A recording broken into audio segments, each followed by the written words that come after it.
All right. Good morning, everyone. Good morning. Good morning. It's Season 3, episode 5, by the way. Last week we were mistaken. It was not episode 3, it was 4, so we just doubled up on 3. Well, outstanding. that's because as we age, our counting suffers. Exactly.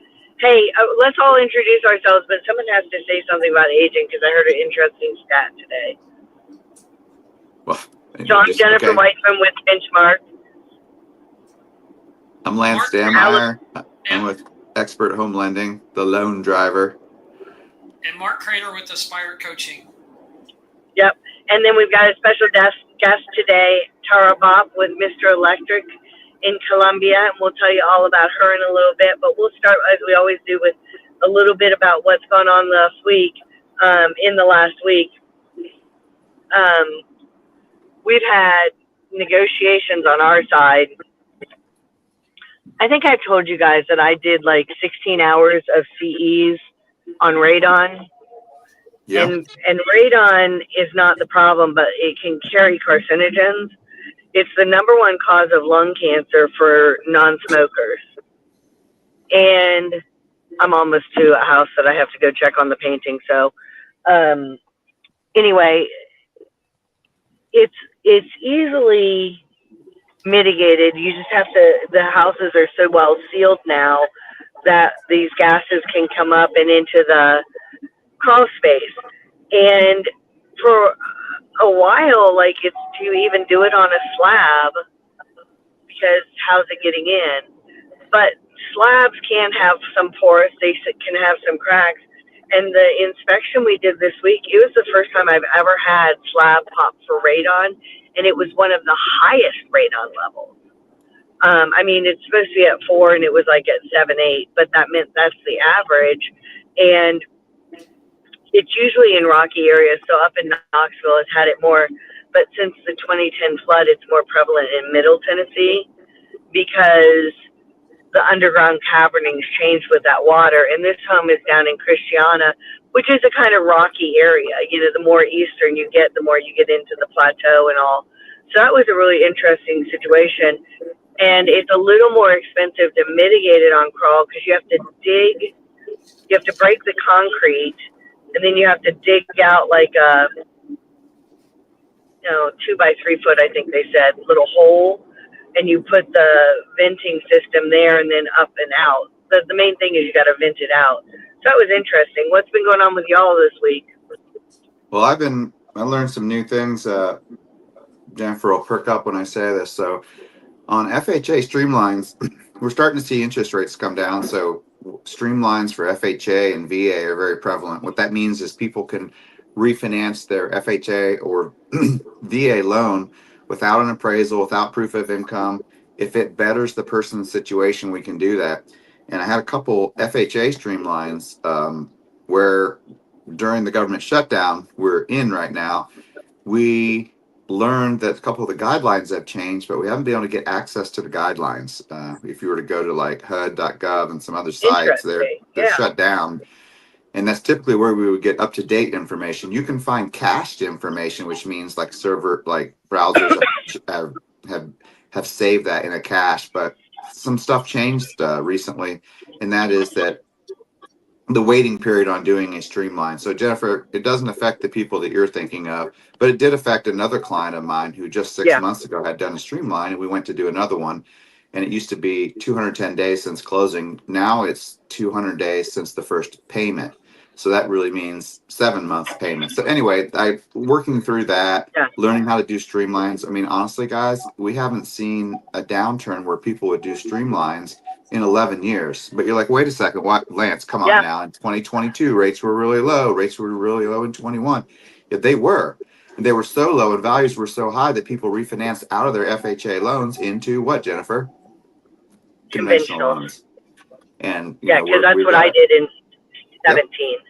We've And I got had a cash out refi to do some of my improvements. Yep. And Jeff and I have a whole slew of people. I think we've closed 30 some first time home buyers in the last couple of years. Is that right? What's the count? Do you remember? I've done 37 or 8 lifetime, but 18 or so of those have been in the last 2.5, 3 years. and we're hoping for all those people to refinance them into conforming loans. But we've got a few that are recent that were just streamlined. Anyway, I'm like, oh hey, at 25 years in the business, you better check your data, because I had a little egg on my face. And I will tell you, anyone that's worked with me knows this: when I make a mistake, I call you instantly. I don't hide behind it. I call right away and say, hey, I should have looked at the guidelines. I've done that. I've made mistakes with Jennifer. I think that's why she uses me, is when I do make a mistake, I own it, and I instantly. So that's what's happened with me, was learning how to do Well, and streamlines more again. than that,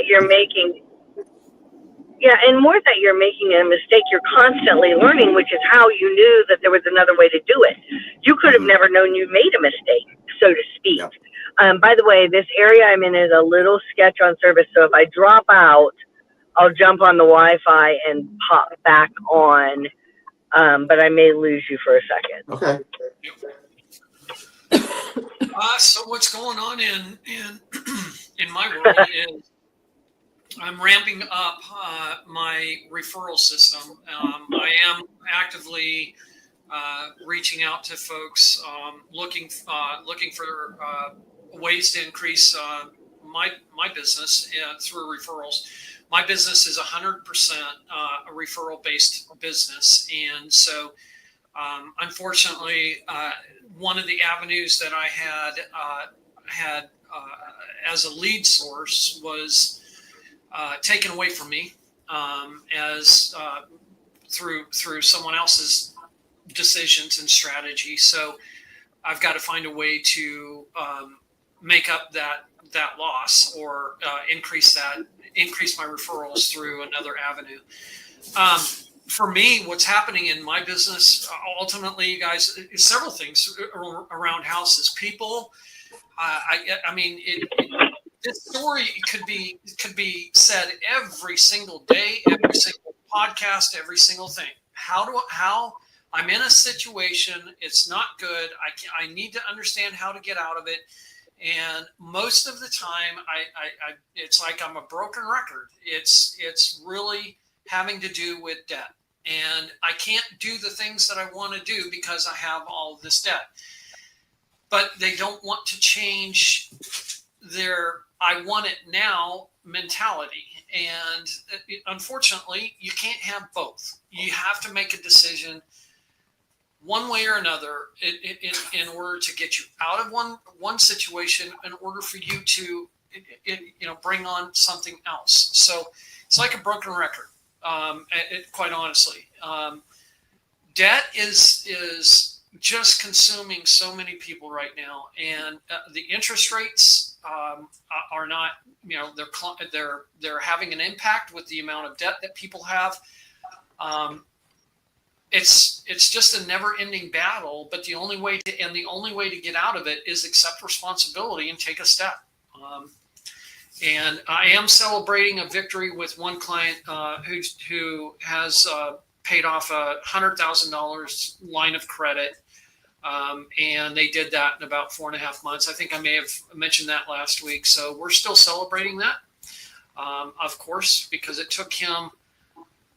He couldn't do it without the accountability that I brought in through my coaching. So that's what's going on in my business. Yep. Well, Tara, welcome to our call.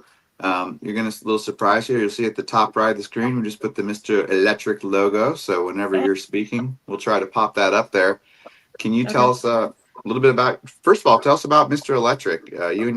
I'll lead in. You and your husband own a franchise of Mr. Electric, and tell us a little bit about it. Yeah, so we've been open for, we just had our 2-year anniversary on October 9th. So we're locally owned. Yay. Oh, yeah. Locally owned electrical service and installation. We're about 90% residential, 5 to 10% light commercial, industrial type of work. We can service College Grove, Thompson Station, Spring Hill, and Columbia, and we can go further south and west into some unowned territory. But if you don't know anything about Mr. Electric, it's part of a larger hub of home services group called Neighborly.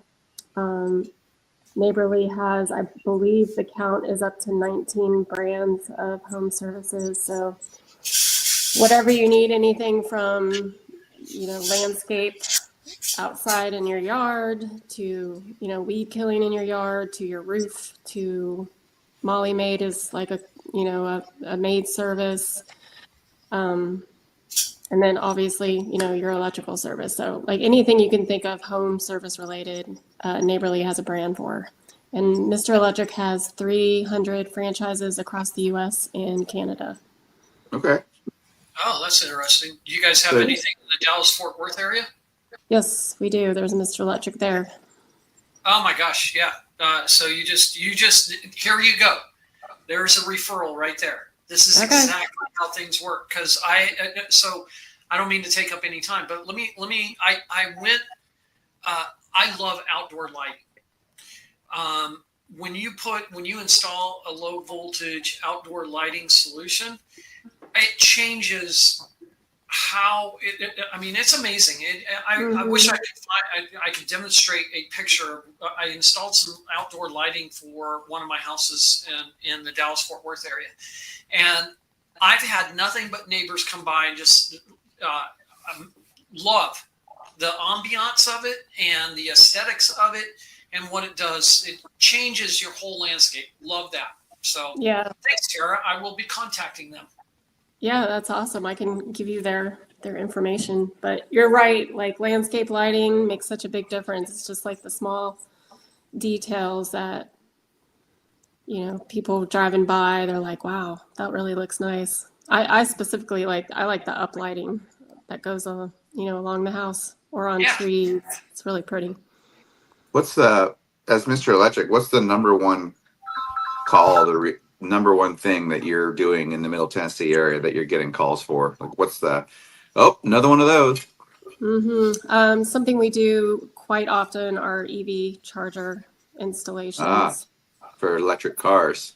Yeah, it's becoming, that's almost like a weekly thing for us these days. So, Is that a desperate call? I bought a car, now I don't know how to charge it. Yeah, no, it's typically not. It's not, I wish people would make sure that their homes can take the load or, be able to install a EV charger on their panel before they went out and bought, a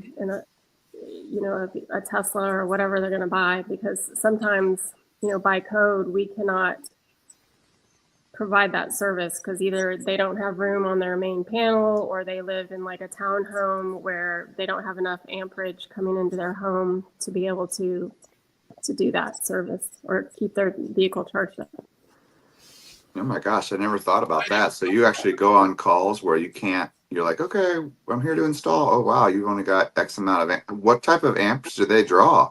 For example, on a townhome, what might be the normal service coming to the unit?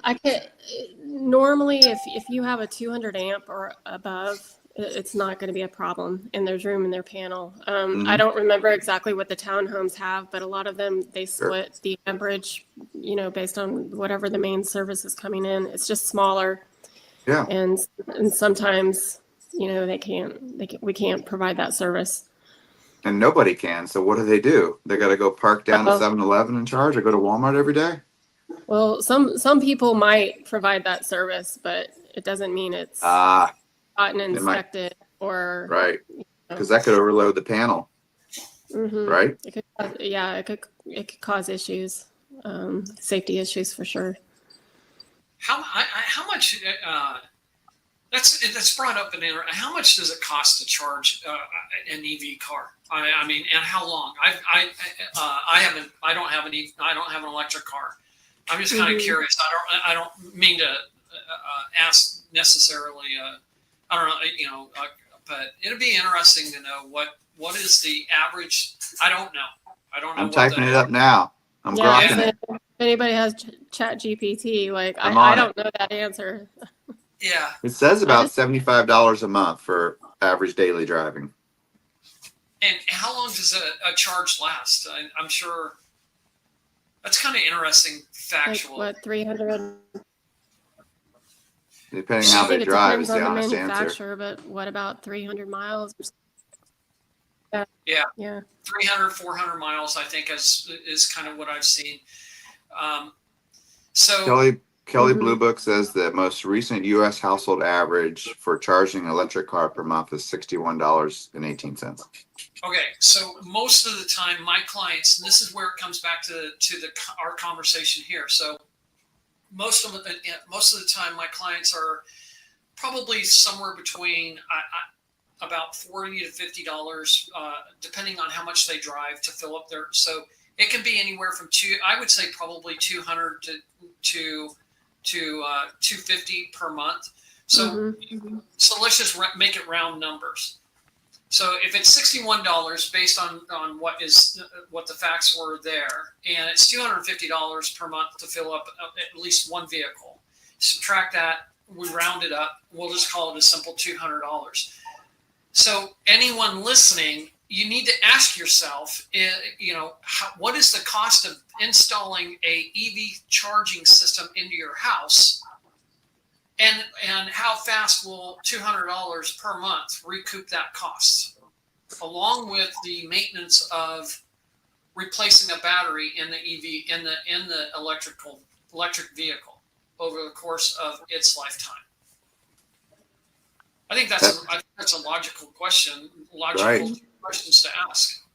What would that, I mean, ballpark install take for just a generic, do you put a pedestal outside? Do you put one in the ground? I guess there's a lot of options with that. It's really, up to the customer where they want it placed. But I mean, you're going to save money for sure by as close to the main panel as possible. And that doesn't mean like a sub panel, like in your laundry room that backs up to the garage. Like the inspectors are going to look to make sure it's connected to the main panel. And people have done it outside. They've done it in their garage. It's just really where it's most convenient. There have been a lot of homes that we've gone to where the panel is like on the opposite side of the home from the garage. So that's a lot of conduit and wire Right. to run, either around the house or somehow, through the attic or a crawl space. So, it can range anywhere from $800 on up, depending on that variable right there. Jeez. I don't know. So speaking of that, so you can't just run a cable across the floor, Tara? Just run it. It needs to be in conduit. It needs to be Mhm. proper and Yep. safe and grounded. That's what a lot of people don't think about. There's like, oh, I'm just going to have this electric company and run a wire. It just comes out of the panel across the floor. No, it's got to be done safe. It's got to be done to local codes. And that's, EV chargers are required to be inspected by the state inspector. So, that's like a non-negotiable with us, just because of insurance and liability. So, that's a little bit of an extra cost and time for the customer, but it does give peace of mind, because you've had a licensed electrician out there doing the work, then you've had a state inspector come behind us, make sure everything is correct, and put their green stamp on that it passed inspection. Tara, one of the questions I had is, I know we've talked a lot about the electric vehicles and a charging station. Let's go back to just the basic stuff that a lot of people could look at inside their home as far as maintenance concerned. And one of the things that I think is often overlooked from a builder's perspective, maybe not nowadays, is the number of GCI outlets, the cost of what it would take to put in a GCI outlet, just regular. What kind of services would a person want to look at as regular maintenance on their electricity for their home that they could hire you to do? Mm-hmm. So, just to tell you a little bit about our process, which will lead to answering your question. We offer every single time we come to your home, we offer a complimentary home safety check, which will go and look at everything from, do you have GFI outlets, where they're supposed to be in the home? How old are your smoke detectors? Is your system properly grounded? Do you have surge protection on your home? Do you have any issues going on like lights flickering or breakers tripping? Things like that. So we have a whole like list of things that we go through. We'll open up your panel, we'll take the cover off, we'll clean out, like yesterday we found this panel. The panel was in pretty decent shape, but I mean, it was full of like wasp nests and cobwebs. And I don't know what was in there, but so they'll go ahead, they'll clean all that up for you. This is all complimentary. They'll tighten anything that's loose down. And they'll take just like a general look at your entire, electrical system. So in GFIs is something we get called out for a lot because something on that circuit will trip the breaker. And quite often, it's a GFI that's hidden in the garage behind, people just put a lot of stuff in their garages and sometimes forget there might be an outlet hidden, in the corner somewhere, or, a rain will cause outside GFIs to trip, which will affect that entire circuit. It could, affect something in the garage or something in the house because it's getting wet. So did I answer your question? I don't know. Yeah, 100%. Okay. And how often would you recommend that a person call Mr. Electric, call your business and say, come out and do is it an annual review? How often should a person do an inspection like that? So to give you an interesting stat, in the US, a person will have an electrician out to their home once every 7 years. And usually it's because there's a problem happening all of a sudden. So I would suggest annually. We have it's called our Advantage plan. And like if we do some sort of service for you, we offer this Advantage plan. It's for 1 year, it's $90, and it provides obviously us coming back out and doing another home safety check for you before that year expires, 10 to 15% discount off any of our services, priority scheduling if you have an issue, and it also extends our work warranty. It doubles it, so it extends it from 1 year to 2 years. So I would say even if you think you have a brand new house, builders are doing a lot of shortcuts these days. So you might have a brand new house that's all of a sudden starting to have some issues. So we're happy to come in there anytime. It's complimentary, like I said, and take a look at things just to make sure everything's good to go. Usually when you buy a house, you have that inspection. So You people just should be there. Yeah. Oh, Triggered. go ahead. Sorry. You just triggered a thought of mine. And because depending on where you live in the United States, we go through in Texas. I'm sorry, we don't have 4 seasons. We have 2. It's either hot or cold. And the seasons last about a week. So in between. Is it like cold, like 60 degrees? Yeah, that's cold for. Believe it or not, that is cold for us. I mean, this morning was in the low 60s, and we're in October, and so I almost grabbed a jacket on the way out. Thought about it, but I didn't. Anyway, what triggered as a thought for me is: do you guys? I think this is one thing that is overlooked so much, whether it's an old house or a new house or whatever kind of house you have. Okay. For some reason, my phone is not going on silent. But weatherizing the outlets to prevent drafts from coming in, that can have a huge impact on how many times your heater kicks in and how much you pay for heating because you're taking in drafts. Is your business or Mr. Electric offer something of that kind of service? I mean, generally, if we will just caulk around, seal up anything that outside outlets or anything like that.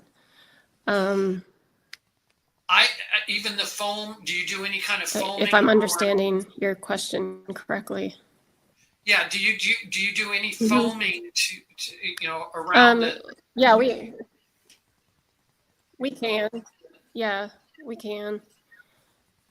Yeah. Usually reason we're I'm just asking caulking that- it. A lot of customers are particular about aesthetics a little bit. So, but that's a good, that's a good thought. Yeah, because here's the thing.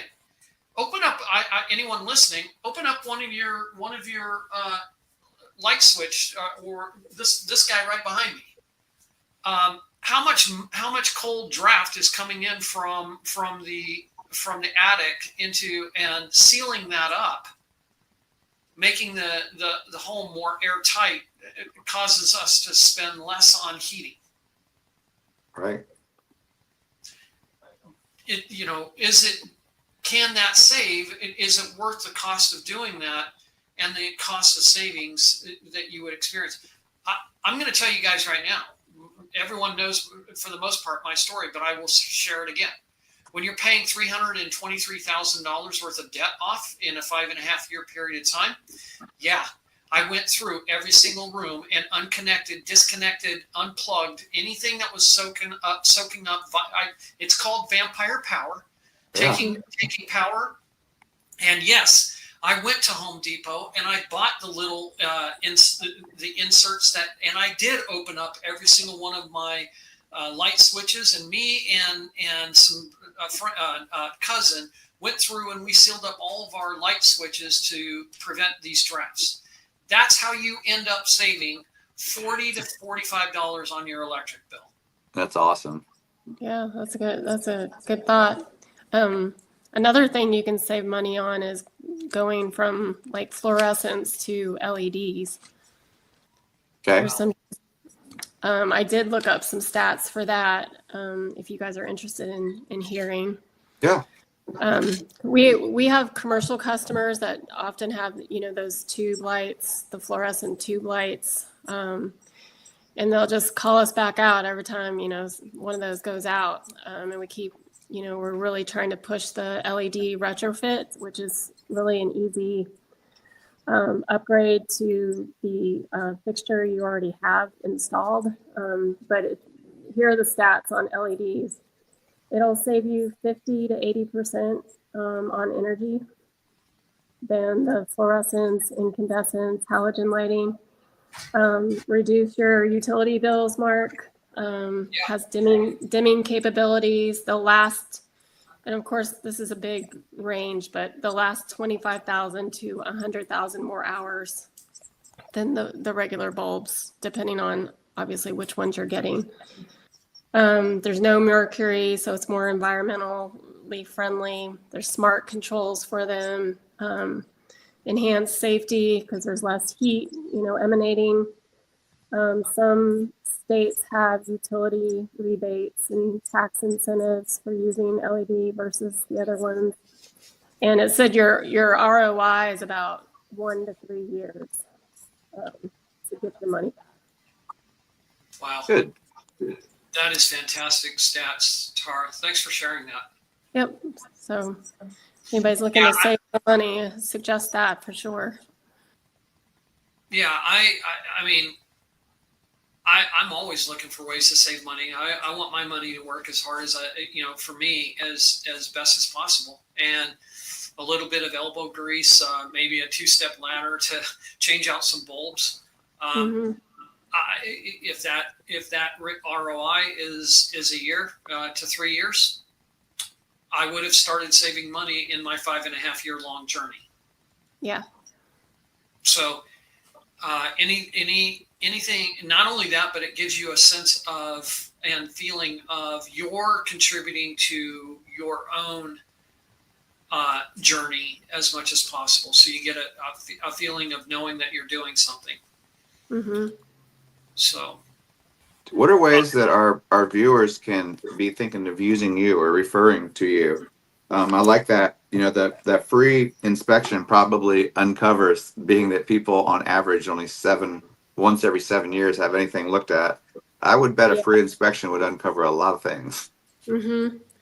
So, I mean, if you hear people talking about flickering lights or breakers that are tripping, or home surge protection is another big one. Like I know we've talked about that in our BNI group, but that's going to protect all of your major electronics from getting fried from the power grid fluctuations to not direct lightning hits. That's a different story, but a nearby lightning hit, and even your major appliances coming on and off causes little fluctuations in your power. So the whole home surge is a good protection over time for those major electronics. I looked up an analogy to try to bring it home, and it was like one of them was like a guard dog for your appliances or a seatbelt for your electronics. And then obviously having redundancy like surge protection strips and things like that. But I mean, That's awesome. That's awesome, Tara. Are you doing any install for like the preppers or people that are like kind of going off grid? Do you do any work like that? we were at one point in time. The guy that we had doing that is no longer with us, but we can refer you to our sister franchise in Murfreesboro or Huntsville, and they do generators. They'll do battery backup systems, transfer switches for your generators. So if there's any people that are interested in that, we can definitely make a referral or point you in the right direction. On that note, what are some challenges? You just celebrated your second year. What are some challenges that I'm setting you up for this? What are some challenges that you've had with being a small business owner? Like you and I have discussed this offline, but trying to, and I think we're there right now, is finding and building our team culture and building the right people into our team. Obviously, we can't just go hire anybody. They have to have some very specific skills. So, our team is licensed. They're background checked. We've started interviewing like almost through like the DISC profile, if you guys have ever used that, but trying to find people that are more of a fit in the residential space versus the commercial space. People that want to put the customer as number one, like very service oriented. We want them to leave the home cleaner or better than how they found it. We want to make sure that the customer feels like they just got, premium treatment when we walk into that home and made a friend. So those are the kind of people we're trying to find, just people that can communicate, treat the customer as number one, and, be honest and work great as a team. So that's been the one challenge we've had, is just building that team, over time. And along with, the team building also comes the leads. So like they both kind of work in parallel and tandem to each other. If you don't have the people, you can't service the leads. If you don't have the leads, you can't keep your guys busy, guys and girls. I do have one electrician. She's a Navy veteran, lover. She's working awesome with our team. So That's great. Yeah. Culture is important. Mm-hmm. Yeah, absolutely. Especially when your business is focused on helping. It's a service oriented business, and it's how the reflection on you, and the perceived reflection from the customer can impact your business.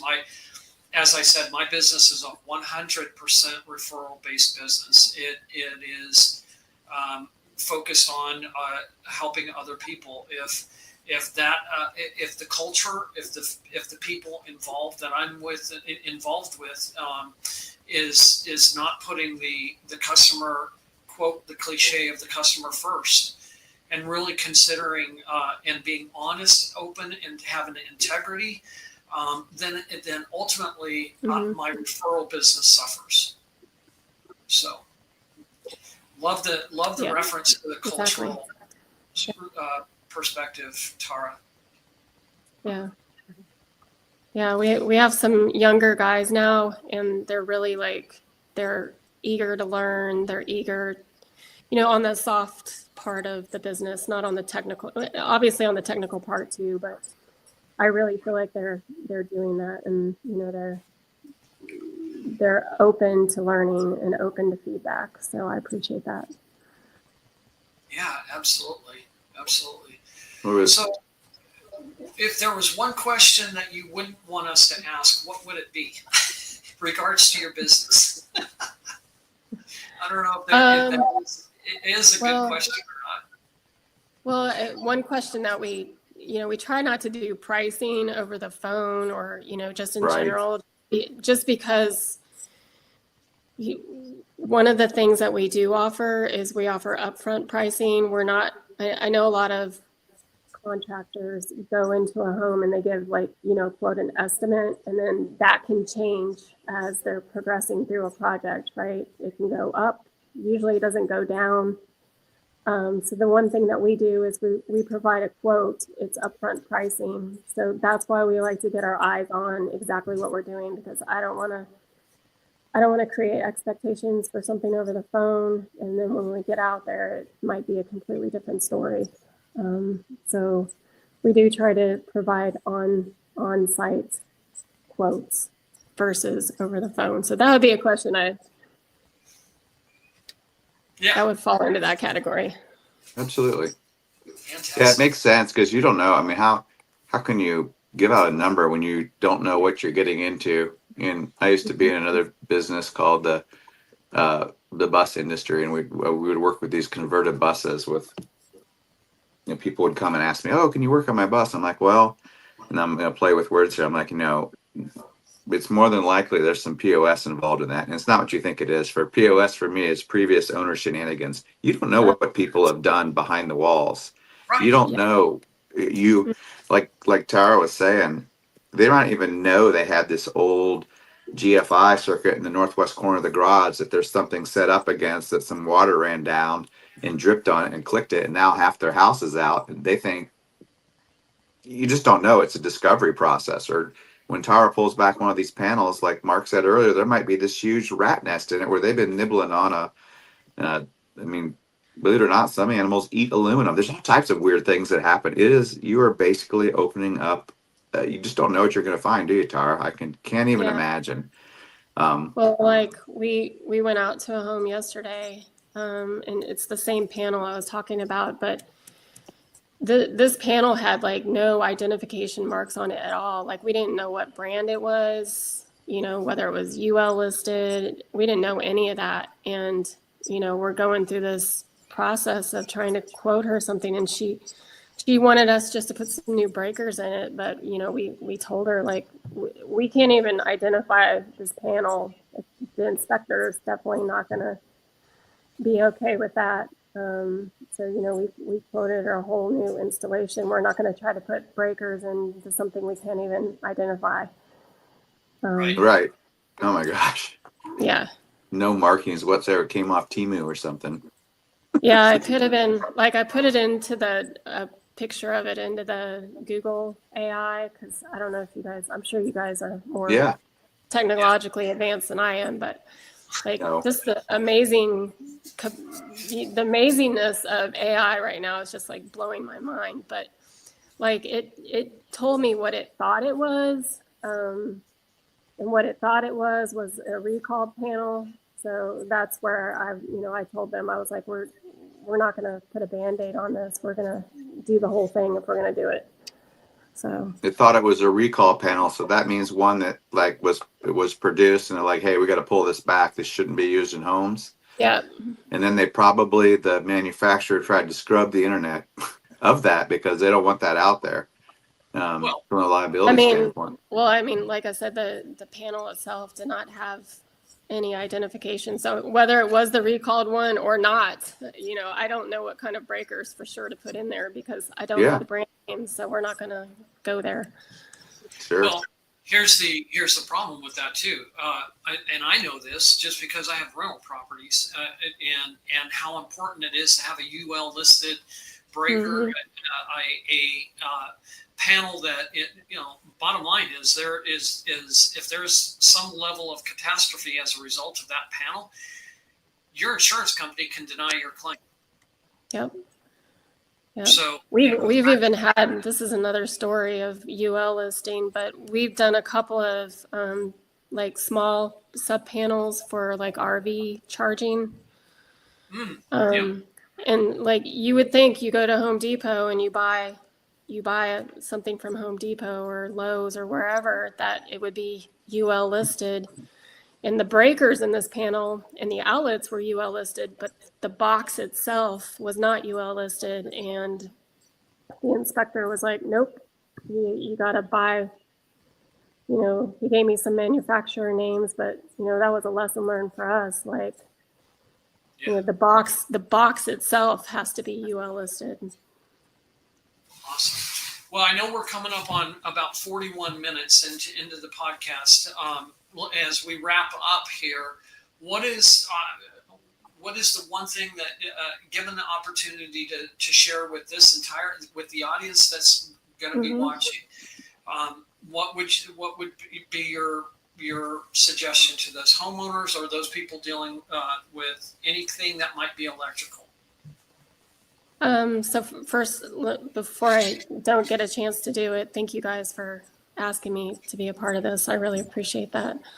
You're welcome. I would just suggest that, like, if you've lived there for a while, and whether you think you're having issues or not, make sure whoever, if you want an inspection, a complimentary inspection, we'd obviously love to be that person. But just make sure whoever is doing that inspection, if it's not us, is licensed, they're insured, they have a warranty on their work. We have something we call the done right promise, and that kind of coincides with the warranty. But we go above and beyond to make sure our customers are happy. And I hope maybe our Google reviews would testify to that. So I would just say, if you're having issues, definitely get an electrician out there sooner than later before they become an emergency. And if you just want to know, what the general well-being of your electrical system is, have somebody come out and go through the home safety check, and you'll have peace of mind, and you can move on with prioritizing other things in your life and reduce stress, right? Yeah. Well, how can people get a hold of you? What's y'all's phone number, and do you have a specific website for your franchise? So it's mrelectric.com /Columbia-TN. Okay. Because there are other Mr. Electrics of Columbia, but in other states.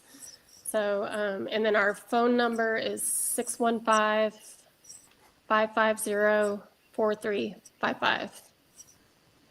We'll make sure we get that published on here when we put this live on Monday morning.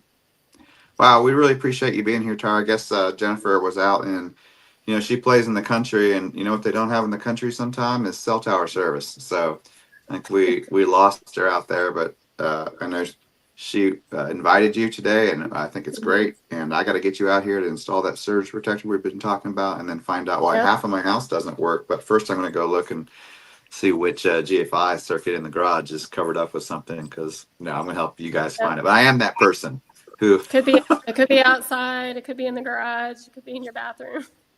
I'm that guy. Yeah, and I think that I've learned a lot from this.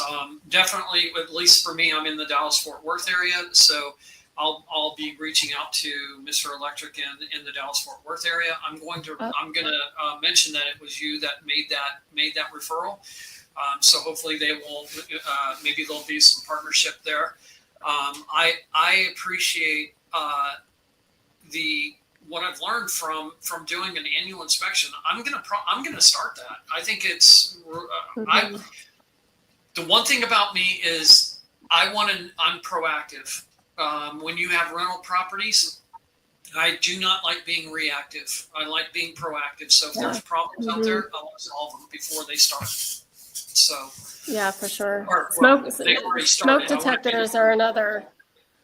Smoke detectors are another life-saving thing that people should inspect themselves like monthly. Yep. Make sure they're working. So that's another thing we can help with.